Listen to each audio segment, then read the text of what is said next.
নমস্কার,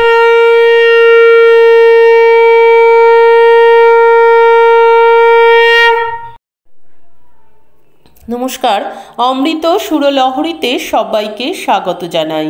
আমি সুপ্রিয়া। অন্যদিনের মতন আজও একটি নতুন বিষয় নিয়ে আপনাদের সঙ্গে আলোচনা করতে এলাম। আজকের বিষয়টি হলো ঠাকুরের কাছে কিভাবে প্রার্থনা করব। সংকটের সময় ধৈর্য না হারিয়ে কি করব আমরা?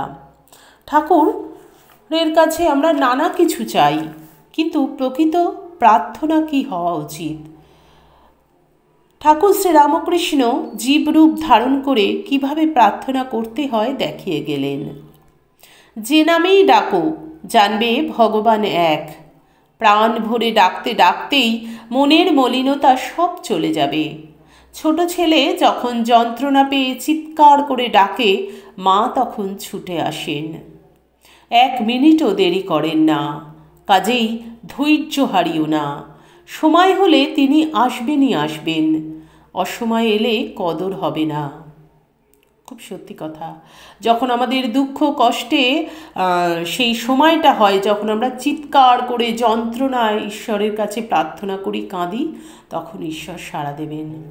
আর যদি ঈশ্বর নিজে থেকে আমাদের কাছে আসেন, তাহলে কিন্তু আমরা ফিরিয়ে দেব। সেই জন্য সময় হলে তিনি আসবেন, অসময়ের কদর হবে না। ঠাকুর বলছেন, এমন প্রতিজ্ঞা থাকা চাই যে তাঁরই দয়ায় আমি প্রাণপণ চেষ্টা করব, কিছুতেই ছাড়ব না। তিনি ভিতরেই আছেন, সর্বত্র আছেন। ভক্তি তোমাদের ভিতরেই আছে। তা নইলে তোমরা এখানে আসবে কেন? সময় পেলেই তাঁর নাম করে যাবে, দেখবে সংসার মধুময় হয়ে উঠবে। সংসার করো, ক্ষতি নেই, কিন্তু সাংসারিকতা ত্যাগ করতে হবে। জলে নৌকা থাকে, কিন্তু নৌকার ভিতরে জল ঢুকলেই বিপদ। অর্থাৎ সংসারে করো, কিন্তু সংসারের মায়া মোহে নিজেকে একেবারে আষ্টে পিষ্টে জড়িয়ে ফেলো না। বলছেন, সকলের আশ্রমে বা কনভেন্টে যোগ দেওয়ার প্রয়োজন নেই। হাতে তেল মেখে কাঁঠাল ভাঙার মতো ভক্তিকে আশ্রয় করে সংসার করতে হয়। তাকে পেতেই হবে, না হলে শান্তি নেই। টাকা কড়ি ইত্যাদি পেলে সাংসারিক সুখ হয়, কিন্তু তাকে না পাওয়া পর্যন্ত আসল শান্তি হবে না। কি অপূর্ব কথা ঠাকুর শেখালেন, যে ঈশ্বরের কাছে রোগ করে পড়ে থাকো, ধৈর্য হারিও না কখনো। ধৈর্য হারালেই বিপদ। ধৈর্য ধরে তার কাছে প্রার্থনা করো। প্রব্রাজিকা অমল প্রাণা মাতাজি আবার শ্রী মায়ের কাছে প্রার্থনা কি সেটা বলছেন। প্রার্থনা এই শব্দটাই আমাদের মনে একটা গভীর ছাপ ফেলে। দেখো, মায়ের সমস্ত জীবন যেন একটা প্রার্থনা। প্রার্থনার কত শক্তি! প্রার্থনা সম্পর্কে বলার সময় মা বলতেন, এ জগতে সব কিছুই ঈশ্বরের। তাহলে তুমি ঈশ্বরকে বেশি আর কি দিতে পারো? তোমার নিজের ঈশ্বরকে দেওয়ার কি আছে? 2টি চোখের জলের ধারা ছাড়া। দেখো, ভদ্রলোককে তো কোনো কথা বারবার বলতে হয় না, একবার ভালো করে বললেই কাজ হয়ে যায়। তিনি শোনেন। সেই ভালো করে বলাটা কি? ঠাকুর দেখিয়ে দিচ্ছেন সেটা, যে ব্যাকুল হয়ে তাকে ডাকা, অন্তর থেকে তার কাছে প্রার্থনা করা। যত কষ্টই আসুক, যত দুঃখই আসুক, তার জন্য সেই ব্যাকুলতা, সেই ধৈর্য না হারিয়ে তার চরণে পড়ে থাকা, যে তিনি শুনবেন আমার কথা। তাই মা বলছেন যে ভালো করে ডাকো। সেই ভালো করে ডাকাই হলো এটা। মা বলছেন, ঠিক তেমনি সকাল সন্ধ্যায় আন্তরিকভাবে চোখের জলে ঈশ্বরের কাছে প্রার্থনা করো, দেখবে তিনি সব করে দেবেন। অন্যত্র শ্রী শ্রী মা বলেছেন, প্রার্থনা কি? ঈশ্বরের কাছে যদি প্রার্থনা করতেই হয়, নির্বাসনা চাও। আমার কিচ্ছু চাই না, যা কিছু তুমি দিয়েছ তাতেই আমি খুশি, তাতেই আমি সন্তুষ্ট। এই সন্তুষ্টি আমাদের দেবে কিন্তু শান্তি। তাই আমাদের ঈশ্বরের কাছে প্রার্থনা কি করতে হবে? যে সবই তোমার, আমার তো কিছুই নয়, সবই তোমার। শুধু চোখের জলের ধারাটুকু আমার। সেই চোখের জলের ধারা দিয়ে তার কাছে প্রার্থনা করতে হবে, তার চরণে শরণাগত হতে হবে। গতকাল লাটু মহারাজের পূর্ণ জন্মতিথিতে লাটু মহারাজের প্রসঙ্গে একটা ভিডিও করেছিলাম। সেখানে কমেন্ট করেছেন প্রবীর সিনহা, জয় ঠাকুর রামকৃষ্ণদেব, জয় মা শারদামণি, জয় স্বামীজি।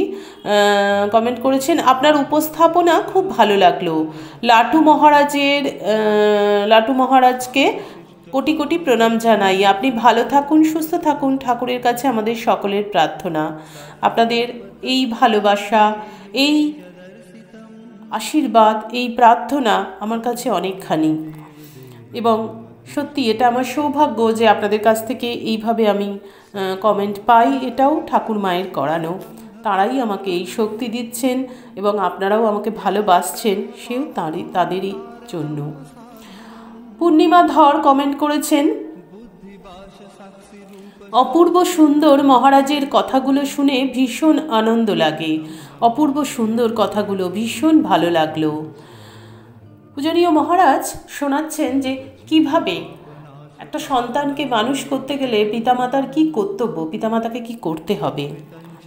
সেখানে সুমিত্রা সেনগুপ্ত দিদি কমেন্ট করেছেন আই অ্যাম বিট কনফিউজড। আমার ধারণা ছিল এই কথাগুলো ঠাকুর বলেছেন।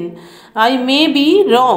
Currently I am reading about Latu Maharaj life written by Chandrashekhar Chattopadhyay and have not come across Maharaj teaching it, where Maharaj giving advice on parents' role on their children's life. এইটা মহারাজেরই একটা বই থেকে আমি পেয়েছি। মহারাজ এই কিভাবে বাচ্চাদের সংস্কার দিতে হয়, মানুষ করতে হয়, সেগুলো বলেছেন লাটু মহারাজ। তো এইভাবে আপনাদের এই কমেন্ট, এই ভালোবাসা আমাকে আমার অমৃত সুরলহরীকে অনেকখানি এগিয়ে নিয়ে যাচ্ছে, এবং আপনাদের ভালোবাসা পেয়ে আমি সত্যি ধন্য। যে বইটা থেকে গতকাল লাটু মহারাজের বাণীর কথাগুলো বলেছিলাম, সৎ কথা গ্রন্থ থেকে, স্বামী সিদ্ধানন্দ মহারাজের লেখা স্বামী অদ্ভুতানন্দের সৎ কথা গ্রন্থ থেকে।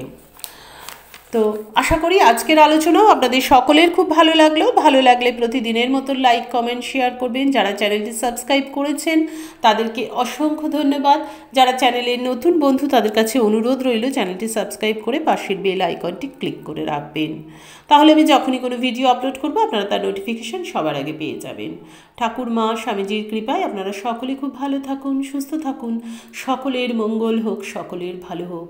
আমাদের সর্বদা মতি যেন ঠাকুরের চরণে থাকে, এটাই ঠাকুরের কাছে ঐকান্তিক প্রার্থনা। ঠাকুর মায়ের চরণে আভূমি প্রণাম জানিয়ে আজকের ভিডিও এখানেই শেষ করব। আবার আপনাদের সঙ্গে দেখা হবে আগামী ভিডিওতে। হরি ওম তৎসৎ। শ্রী রামকৃষ্ণ অর্পণমস্তু। জয় মা শারদেশ্বরী। জয় তু স্বামীজি মহারাজ।